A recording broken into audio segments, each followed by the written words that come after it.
Right, welcome back, and moving back to paying tribute to Nelson Mandela. Mandela was born and lived part of his early childhood in a place called Kunu, and that's with a Q, not a K.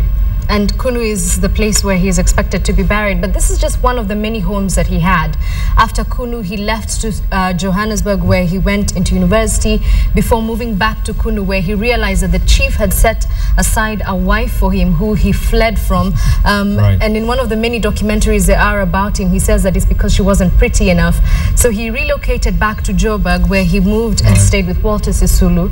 After that, he went into another home where he was in hiding when the ANC was made illegal, was banned, before settling down with his wife Winnie Mandela, after which he was imprisoned and was placed under house arrest after 18 years at Robben Island. And while in South Africa, our senior reporter Asha Mwilu visited one of those homes, which has now been turned into a museum, and she brings us this story.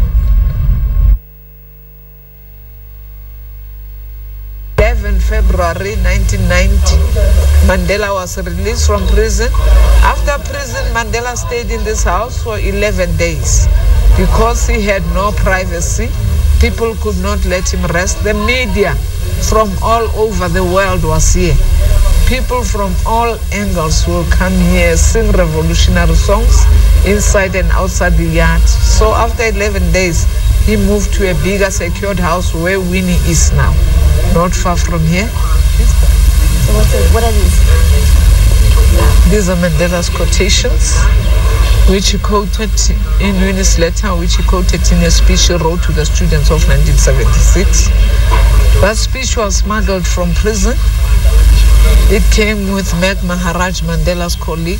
It was read by Mandela's daughter at the cemetery when we went to bury some of the students who were shot by the police.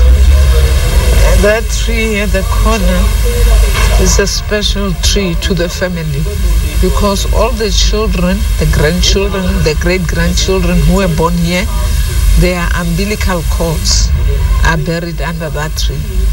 That's our African tradition. I think you know it. Yeah, Mandela planted that tree himself? Yeah. Mandela planted the tree himself. The blackness on the wall, it's when the house was petrol bombed twice. Some of the patched bullet holes and the bricks that became loose. Visible bullet holes under the glow. Okay, Mandela stayed in this house for 15 years before prison. This is his last picture before prison. First picture after prison. We had a wall here. This wall was built by Winnie to partition or to divide the living room from the kitchen and to protect the family from police attacks. And those are one of the dustbin lids that we used during the 1976 Soweto uprisings to shield bullets from the police.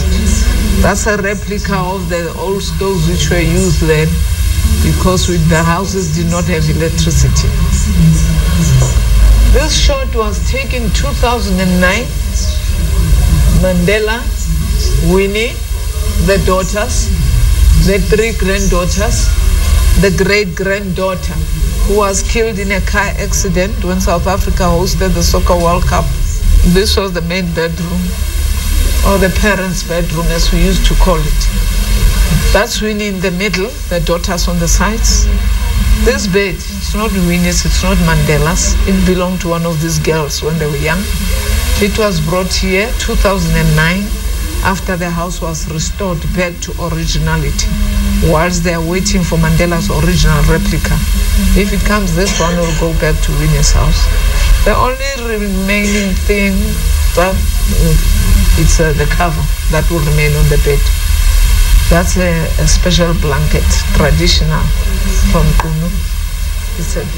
The state of Michigan, it's when the Michigan legislature asked George W. Bush Sr. to apologize to Mandela on behalf of the CIA for helping the apartheid government to capture Mandela, but Bush did not apologize. This was the children's bedroom. Mandela was given this belt as a present by Sugar Ray Leonard. because Mandela was a boxer himself before he went to prison. These are his military boots, which he wore in different countries, Ethiopia, Tanzania. These were Winnie's military boots she wore in Namibia, Winnie in a military gear. This is the emblem of the ANC military wing. Konto is the spear of the nation in English. This portrait here, it was drawn by a lady from Kenya, Nairobi, 1990, when Mandela was released. Those loosening chains from prison, the shackles, the footprints, symbolize this long walk to freedom.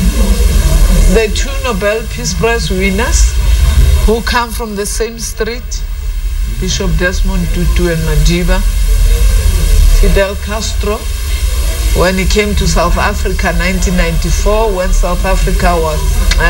Mandela was sworn as the president of the country, 1994.